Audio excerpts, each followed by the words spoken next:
Bismillahirrahmanirrahim. Assalamualaikum warahmatullahi wabarakatuh. Alhamdulillah, syukurillah, salatu wassalamu ala rasulillah, wala haula wala quwata illa billah. Baiklah, pada hari ini kita tambah pelajaran kita, singkat saja ya hari ini ya. Ini kita akan kemarin belajar tentang kisah-kisah. Kisah itu ada 3 kisah. Modelnya kisah itu ada jenisnya. Pertama, kisah para nabi yang dahulu. Yang kedua, kisah orang-orang yang bukan nabi itu dahulu. Kemudian kisah yang terjadi pada masa Nabi Muhammad Sallallahu Alaihi Wasallam. Terus apa faedah kisah yang ada di dalam Al-Quran? Apa keutamaan kisah yang ada di dalam Al-Quran?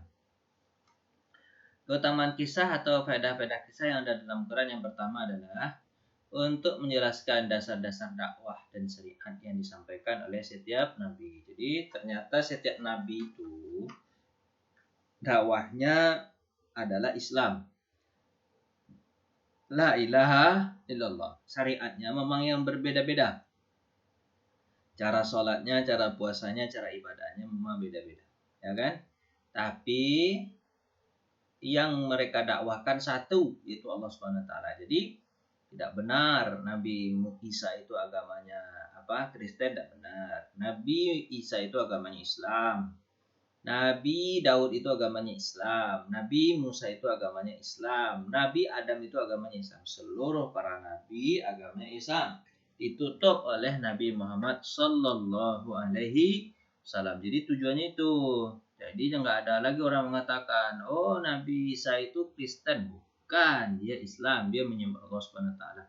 Dan dia tidak pernah mengatakan bahwa saya adalah Isa jadi anak Tuhan, nggak pernah. Yang ada adalah saya adalah hamba Allah. Inni Abdullah atani alkitab wa ja'alani nabiyya. Aku ini hamba Allah, bukan anak Allah, hamba Allah yang diberikan kepadaku kitab dan aku diangkat menjadi nabi, bukan Allah, bukan Tuhan, tapi nabi. Itu kata Nabi Isa alaihi salam. Itu gunanya kisah orang dahulu. Terus yang kedua gunanya adalah untuk meneguhkan hati Rasulullah SAW dan umat beliau agar tetap tegar di atas agama. Sesungguhnya dari zaman dulu, zaman Nabi Adam sampai zaman Nabi Muhammad dan sampai zaman kita sekarang ini, yang perkelahian antara hak dan yang batil itu selalu ada. Tetap ada orang jahat, tetap ada orang yang baik. Orang jahat itu pilihan hidup, ingin jadi jahat karena ingin kekuasaan di dunia, atau ingin harta dunia, atau ingin kemewahan dunia. Jadilah dia orang jahat. Sementara orang yang baik juga pilihan karena dia ingin menegakkan keadilan dan kebenaran, tegak di atas kebenaran dan menghilangkan kebatilan. Itulah yang tidak disukai oleh orang-orang yang penyuka dunia atau pecinta dunia. Akhirnya selalu itu ada clash antara hak dan batil. Dan kadang orang yang hak ini terbunuh, dan juga kadang orang yang batil ini kalah. Dan gitu. Nah, itu harus diceritakan. Tapi yang selalu menang adalah orang-orang yang benar, orang-orang yang pendusta, pembohong, kafir selalu kalah. Walaupun dia memiliki politik, ekonomi, dan segala macam, tapi dia tetap kalah. Yang kedua, untuk membenarkan nabi-nabi terdahulu, mengingat kembali memori mereka dan mengabadikan jejak-jejak mereka. Jadi mengingat nabi-nabi terdahulu, kita ingat sejarah kisah-kisahnya, kita ceritakan, dan itu bisa menjadi inspirasi untuk berdakwah juga.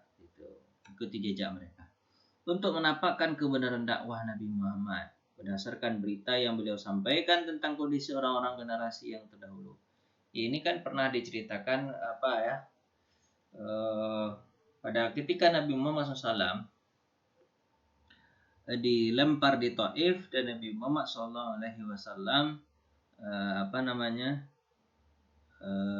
Nabi Muhammad SAW bersembunyi di sebuah ladang anggur. Kemudian datanglah seseorang mengantarkan anggur, air, dan kurma kepada Nabi Muhammad SAW diberikan. Ketika dia diberikan, ternyata Nabi Muhammad membaca Bismillahirrahmanirrahim. Dan dia bertanya, Kenapa kamu mengucapkan bismillah? Saya tidak pernah mendengar orang-orang Taif mengucapkan dengan nama Allah yang Maha Pengasih Maha Penyayang ketika makan. Terus dia tanya, berarti kamu bukan orang sini, kata Nabi Muhammad. Iya, saya bukan orang sini. Kamu orang mana? Saya orang Ninawa, katanya. Oh, orang Ninawa, kata Nabi Muhammad SAW. Aku tahu, dulu pernah ada orang di Ninawa itu bernama Yunus bin Matta, katanya. Nabi Yunus maksudnya, Yunus bin Matta. Terus, kenapa kamu tahu sejarah Yunus bin Matta? Kan itu sudah ribuan tahun yang lalu. Kenapa aku tunuh? Siapa kamu? Aku adalah Nabi dan dia juga Nabi, kata Nabi Muhammad. Dia adalah saudaraku sesama Nabi, namanya Yunus bin Matta. Akhirnya orang itu yang berasal dari Ninawa itu memang akhirnya dia beriman kepada Nabi Muhammad SAW. Jadi gunanya itu menampakkan kebenaran. Jadi di dalam Taurat Injil itu tidak menjelaskan secara rinci tentang peristiwa-peristiwa yang terjadi pada nabi-nabi dahulu. Nah, Al-Quran lah yang menjelaskan secara rinci peristiwa-peristiwa yang terjadi pada masa nabi terdahulu. Akhirnya ya, nah itu membenarkan ya. Lanjut, mengalahkan ahli kitab dalam hujah terkait penjelasan petunjuk yang mereka sembunyikan. Jadi ada mereka sembunyikan tentang kisah-kisah orang-orang dulu. Oh, datang Al-Quran. Nih keadaannya. Akhirnya mereka kalah, nggak bisa berubah. Lalu kitab itu siapa? Orang Yahudi dan orang Nasrani yang dahulu pernah diberikan kitab kepada mereka. Tauratnya, Zaburnya, dan Injilnya. Tapi mereka sia-siakan. Al-Quran lah nanti yang menjadi penyempurna dari kitab mereka. Maka mereka disebut ahli kitab. Memang ahli kitab mereka, memang mereka tahu kitab dulu. Tapi mereka belakangi. Lanjut, kisah-kisah termasuk salah satu jenis sastra yang enak didengar. Jadi kalau ingin ceritakan, kisah itu enak didengar, cerita pelajaran di dalamnya, melekat kuat dalam jiwa. Itulah kisah-kisah. Ya. Lanjut, pengulangan kisah. Di dalam Al-Quran, itu kisah itu diulang-ulang. Jadi bukannya sekali kisah Nabi Musa ada di Al-Baqarah, ada Ali Imran, ada di An-Nisa, itu kan diulang-ulang sama Nabi Musa, sama Allah Subhanahu wa taala. Tapi apa gunanya pengulangan kisah itu?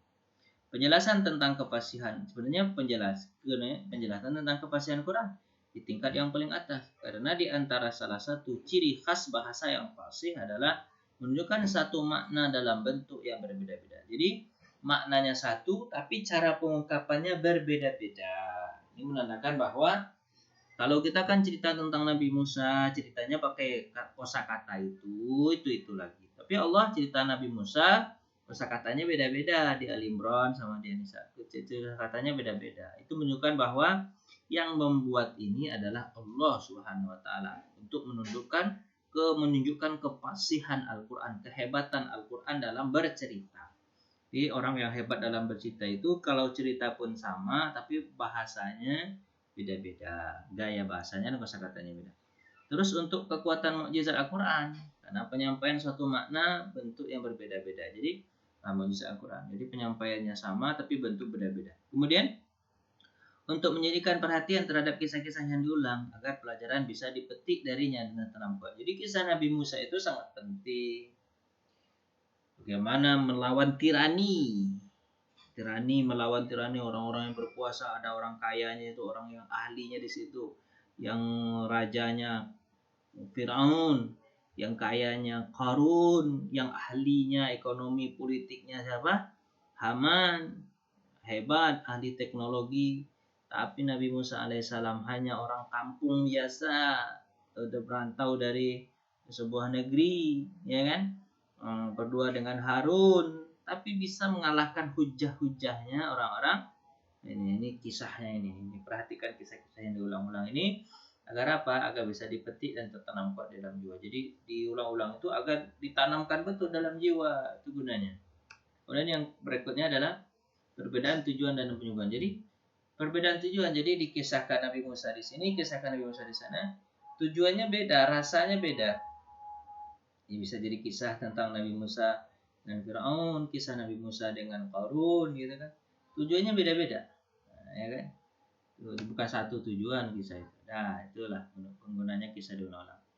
Pengaruh kisah dalam Al-Quran di dunia pendidikan.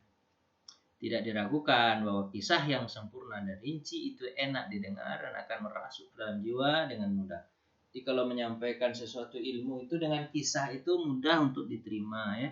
Mudah untuk diterima, enak disampaikan, orang tidak ngantuk, enak gitu bercerita. Itu Al-Quran itu salah satu metodenya juga kisah. Di samping kemarin ada metode jidal, membantah orang yang ini, ada metode sumpah, ada metode perumpamaan, dan itu macam-macam ya. Lanjut. Kumpulan cerita agama karya Said Qutb dan As-Sahrar sukses dalam memberikan bekal pengetahuan yang berguna bagi anak-anak. Jadi Said Qutb pernah membuat buku, ya kan, dengan dan As-Sahrar membuat buku tentang kisah-kisah yang ada dalam Al-Quran. Ini sangat memotivasi anak-anak untuk apa? Untuk belajar Al-Quran, karena ada cerita-cerita di dalam. Jarim yang menyuguhkan kisah-kisah Al-Quran dengan bentuk sastra tingkat tinggi dengan analisa dan pendalaman yang secara lebih ada. Jadi kalau ingin ini buat ini pengaruh kisah dah. Berikutnya adalah itu dulu, jazakumullah khairan. Jadi saya tidak sempat menjelaskan lebih lanjut ini ya, padahal ada cerita tentang sebenarnya ini buat cerita tentang misalnya terjemahan Al-Quran, bagaimana Al-Quran terjemahkan, kemudian masalah tafsir dan takwil, kemudian syarat dan adab-adab mufassir. Kemudian yang paling penting itu ini pertumbuhan dan perkembangan tafsir. Jadi buku tafsir apa saja yang harus kalian baca? Buku tafsir itu kan ada dua, ada bidirayah, ada bidirayah, ada bil ma'thur, ada bil ma'kul. Bil ma'thur ada bil ra'yi. Jadi tafsir yang ditafsirkan dengan Al-Quran lagi atau tafsir yang ditafsirkan dengan ilmiah atau dengan ra'yi, dengan pemikiran. Tapi sebenarnya yang lebih selamat itu adalah tafsir yang dijelaskan dengan bil ma'thur. Tafsir yang terkenal itu adalah tafsir At-Tabari. Tafsir At-Tabari, tafsir Ibnu Katsir. Itu kalian harus baca sebenarnya tafsir-tafsir itu. Tapi kalau tafsir-tafsir yang lain macam-macam, tapi itu tidak sempat kita jelaskan karena terlalu panjang, banyak, dan ya waktunya juga sudah habis, ya pertemuan juga sudah habis. Tapi ini sudah sampai halaman hampir 500 ya, sekitar ada 80 halaman lagi yang belum saya sempat untuk sampaikan. Tapi inilah yang bisa saya sampaikan. Apa kekurangannya saya mohon maaf. Insyaallah nanti kalian lanjutkan saja ya bacanya di rumah. Terima kasih atas perhatian. Mohon maaf atas segala kurangan. Jangan lupa like dan subscribe. Kita ketemu lagi pada waktu dan kesempatan yang lain. Semoga sehat selalu. Assalamualaikum warahmatullahi wabarakatuh.